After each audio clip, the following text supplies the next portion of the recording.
Halo semuanya, kali ini kita akan belajar tentang struktur data. Yang akan kita bahas nantinya ada list, kemudian ada tuple, kemudian ada dictionary, dan ada set. Tetapi akan kita bagi menjadi beberapa bagian, dan yang bagian kali ini kita akan bahas tentang list terlebih dahulu. Oke, sebelum ke sana mungkin kita akan lihat dulu ya, list, tuple, dictionary, dan set itu apa sih? Gitu ya. Jadi kalau misalkan kalian terbiasa menggunakan bahasa pemrograman yang lain, di sana itu akan menggunakan yang namanya array. Ya, ini mirip seperti array. Jadi list, tuple, dictionary, dan set ini mirip seperti array. Hanya kalau di Python menggunakannya adalah list, tuple, dictionary, dan set. Nah, perbedaannya jika array itu hanya bisa menyimpan data yang sejenis ya kalau array.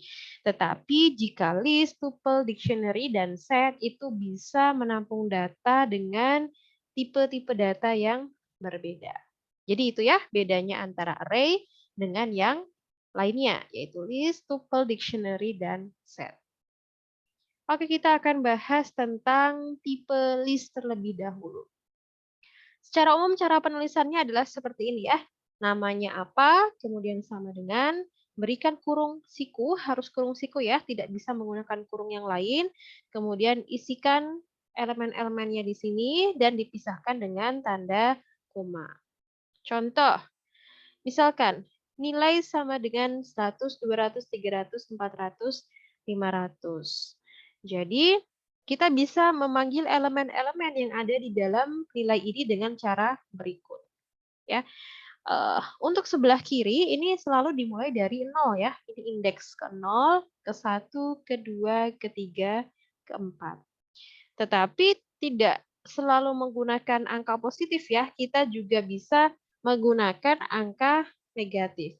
Tetapi perhitungannya, indeksnya itu dimulai dari sebelah kanan. Jadi dimulai dari min 1 adalah di sini, min 1, kemudian ini min 2, ini min 3, ini min 4, dan ini min 5. Sehingga ketika kita panggil print nilai min 5, maka outputnya adalah 100. Nilai min 3, berarti ini ya, min 3 yaitu outputnya adalah 300. Nilai 0, 0 ini berarti ini adalah 100. Nilai 2, kedua berarti ini ya 300. Dan nilai keempat berarti yang ini 500. Oke, jadi seperti itu ya untuk list. Contoh yang lain. Tadi di awal sudah disampaikan bahwa list itu bisa menampung data dengan jenis tipe yang berbeda-beda ya. Maka di sini bisa saya contohkan yang mana isinya beda-beda. Ya, ada stringnya, ada bilangannya ya. Jadi misalkan data isinya 1, durian, 2, mangga, 3, apel misalkan. Kemudian kita ingin panggil data ke min 1. Ingat ya, kalau negatif tadi dimulai dari kanan. Ini min 1. Min 2, min 3, min 4, min 5, min 6. Kemudian kalau positifnya dimulai dari 0 dari sebelah kiri. Ini 0, 1, 2, 3, 4, 5. Jadi data min 1 adalah ini ya, apel. Kemudian data 2 adalah ini, 2. Oke. Contoh lain. Contoh lain ada list di dalam list. Ya, misalkan kita punya variabel catatan, isinya adalah 1, kemudian santi, kemudian ada list, jadi list di dalam list ya, ada list yang isinya adalah Jalan Bunga 12, kemudian Bandung 40999. Kemudian 02242511100. Ini perlu kita berikan petik ya, karena ini akan dibaca bukan sebagai integer tetapi sebagai string. Kemudian jika kita memanggil catatan 2 min 1, berarti ya kita lihat ya, ini adalah 0, 1, 2. Ya, 2 itu ini, list ini adalah yang kedua. 2 min 1, berarti kita panggil di dalam list yang di tengah-tengah ini yang ke min 1. Min 1 tadi dari kanan ya, jadi ini. Jadi ini keluarannya adalah 40999. Catatan 2, 0. Berarti 2 itu adalah list yang ini. Untuk 0 itu berarti dari yang paling kiri ya. Ini 0. Jalan Bunga 12. Oke, itu adalah contoh untuk list. Kemudian kita akan pelajari beberapa hal yang bisa kita lakukan kepada list tersebut. Yang pertama, misal kita ingin mengetahui banyaknya anggota pada suatu list. Misalkan saya punya beberapa list. Yang pertama adalah list dengan namanya adalah nilai, kemudian data, dan catatan. Kemudian saya ingin keluarkan berapa sih banyaknya anggota pada list-list tersebut. Fungsinya adalah menggunakan len, ya, len. Jadi len dari nilai artinya banyaknya anggota pada list nilai 1, 2, 3, 4, 5. Ada sebanyak 5. Kemudian len data 1, 2, 3, 4, 5, 6. Ada 6. Kemudian len catatan ada 1, 2, kemudian 3. Ini ya dihitung 1, 3, 4. Ada 4. Mudah kan? Hanya menggunakan fungsi len saja kita bisa mengetahui banyaknya anggota pada suatu list. Ini akan sangat bermanfaat apabila suatu list mempunyai banyak anggota yang sangat banyak sehingga kita tidak perlu menghitung satu-satu. Tinggal kita panggil saja fungsi len. Berikutnya, kita juga bisa menambahkan suatu item atau suatu elemen ke dalam suatu list yang sudah ada. Ada beberapa fungsi yang bisa kita gunakan di sini. Yang pertama adalah fungsi append, ya. Yang kedua adalah fungsi insert, yang ketiga adalah fungsi extend. Masing-masing punya fungsinya masing-masing ya. Untuk append 800 ini artinya adalah dia akan menambahkan item 800 ini atau elemen 800 ini ke dalam list nilai ya, ke dalam list nilai.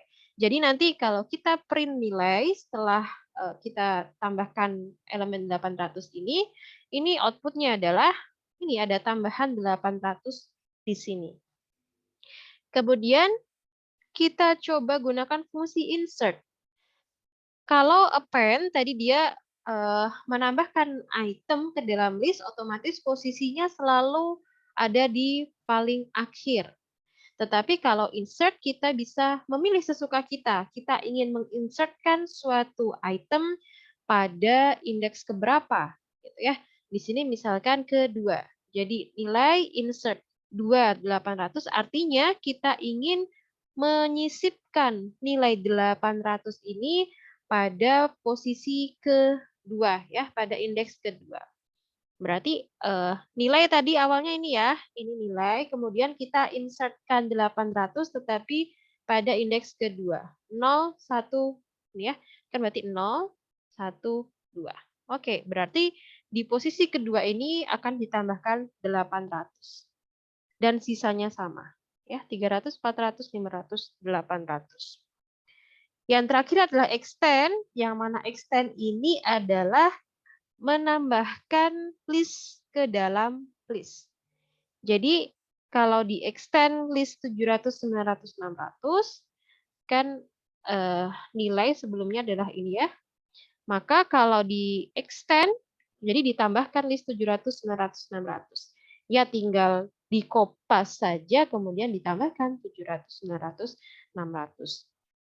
Jadi ada beberapa fungsi yang bisa digunakan sesuai dengan fungsinya masing-masing. Ada append, ada insert, dan ada extend. Oke, kita juga bisa menghapus item pada suatu list dengan beberapa fungsi yang bisa kita gunakan. Di sini saya tunjukkan beberapa contoh. Ada yang namanya remove, ya. Kita bisa gunakan remove. Kemudian bisa kita gunakan del, bisa juga kita gunakan clear. Untuk remove ini kita langsung tuliskan saja elemen atau item apa yang ingin kita hilangkan. Jadi di sini kita ingin menghilangkan item atau elemen satu. Ya, kita hilangkan saja. Jadi hasil outputnya adalah tinggal durian, 2, 3, dan apel. Kemudian kita remove mangga. setelah kita remove mangga, maka mangganya hilang ya, mangganya hilang. Ini ya, sorry, ini printnya di sini. Printnya di sini, ini menghilangkan satu dan mangga. Mengapa ini dilakukan 2 kali? Karena untuk menghapus item dengan fungsi remove, itu hanya bisa menghapus satu item, tidak bisa langsung beberapa item. Jadi ini menghapusnya satu-satu. Yang pertama menghapus item 1, yang berikutnya menghapus item mangga. Jadi ketika di print, 1 dan mangga ini hilang sehingga tinggal durian, 2, 3, dan apel. Berikutnya fungsi del. Kalau fungsi del ini kita bisa menghapus item keberapa pada indeks keberapa. Del data 3. Ya, dari sini kita lihat ketiga itu yang mana? Ini 0, ini 1, ini 2, ini 3. Apel. Jadi apel akan dihilangkan. Maka outputnya sekarang ketika kita print data, isinya adalah durian 2 dan 3. Yang terakhir ada clear. Kalau fungsi clear ini artinya kita menghapus semua item yang ada pada list. Jadi sekarang kalau saya gunakan fungsi data clear, data.clear, maka otomatis list data ini isinya sudah hilang semua. Bagaimana untuk mengecek atau memastikan bahwa datanya memang sudah terhapus semua? Maka di sini saya print len data atau saya ingin cek panjang atau berapa sih banyaknya elemen pada data, len data. Dan ternyata len datanya adalah 0. Jadi terbukti bahwa dengan fungsi clear kita bisa menghapus semua item yang ada pada suatu list. Oke. Sekarang kita juga bisa melakukan perhitungan. Jadi menghitung banyaknya item yang sama pada suatu list, yaitu dengan menggunakan fungsi count. Ya, count. Jadi tinggal print, misalkan saya ingin keluarkan, saya print buah.count apel, artinya di sini berapa sih banyaknya apel yang ada pada list tersebut. Ada 1, ada 2. Kemudian count mangga ada 1, hanya ini saja, 1. Count jambu hanya ada 1, maka outputnya adalah 1. Oke, ini saya tuliskan berbeda-beda, ada yang saya gunakan print, ada yang tidak, hanya untuk memastikan bahwa ya tidak harus menggunakan print, tapi bisa saja langsung kita panggil. Tetapi kalau misalkan yang atas ini tidak saya berikan print, ini tidak saya berikan print, ini tidak saya berikan print, maka yang tercetak hanyalah count yang jambu saja. Maka jika saya ingin menampilkan count untuk apel dan mangga, maka perlu saya berikan print agar bisa keluar. Berikutnya, kita juga bisa mengurutkan semua item yang ada pada list. Kalau string, maka kita bisa mengurutkan sesuai abjad. Kalau integer, maka kita bisa mengurutkan berdasarkan integer yang terendah atau yang tertinggi. Contoh, jadi fungsi yang kita gunakan adalah fungsi sort. Misal kita punya list yang isinya adalah mangga, apel, pisang, apel, jambu seperti ini, maka saya lakukan sort, buah.sort di sini, kemudian saya print buah, maka outputnya menjadi seperti ini. Sudah diurutkan ya dari abjad A, apel, jambu, mangga, pisang. Ini sudah urut. Tetapi kita juga bisa melakukan kebalikannya. Ya, jadi dari huruf yang paling akhir baru abjad yang paling awal, yaitu dengan menggunakan reverse. Buah.sort reverse true ya, reverse-nya true, jadi dibalik ya. Maka nanti ketika saya print outputnya adalah pisang, mangga, jambu, apel. Tidak hanya untuk string saja, tetapi juga bisa dilakukan untuk integer. Ya, jadi misal nilai.sort, maka outputnya ini sudah di-sort dari yang terkecil ke terbesar, 100, 200, 300, 400, 500, 600, 800. Dan jika saya reverse seperti tadi, maka ini akan menjadi kebalikannya. Jadi dimulai dari 800 dulu baru 100. Yang berikutnya bisa kita lakukan adalah mencari elemennya ya, mencari elemen yang ada pada list, yaitu dengan menggunakan fungsi indeks. Misal kita sudah punya suatu list dengan nama buah, kemudian kita print buah.index apel, kemudian buah.index mangga, maka ini akan dicetak mereka berada pada indeks keberapa ya. Misalkan apel, maka apel berada pada indeks keberapa? 0, 1, 2, 3. Berada di indeks ketiga. Sedangkan mangga, mangga berada pada indeks keberapa? Mangga ini yaitu indeks ke 0. Oke. Kemudian kita bisa juga melakukan perulangan pada suatu list. Seperti biasa, perulangan berarti menggunakan for. Kita sudah punya suatu list, namanya adalah buah, kemudian for i in buah, print buah 3. Kita lihat dulu buah 3 itu apa? Ini 0, 1, 2, 3. Buah 3 adalah apel. Maka selama for untuk i pada buah, maka dia akan print apel. Ya. I in buah ini i ke 0, dari 0 maka dia akan print apel. 1 dia akan print apel, 2 akan print apel, 3 print apel, sampai 4 akan print apel. Jadi dia akan mengeluarkan elemen pada indeks keberapa yang diminta di sini sebanyak-banyaknya elemen pada list. Jadi kalau banyaknya elemen pada list ini misalkan 10, maka yang akan dicetak apelnya juga sebanyak 10. Jadi mengikuti banyak elemen yang ada pada list buah. Oke, sekian materi untuk list. Kita akan lanjut ke video berikutnya.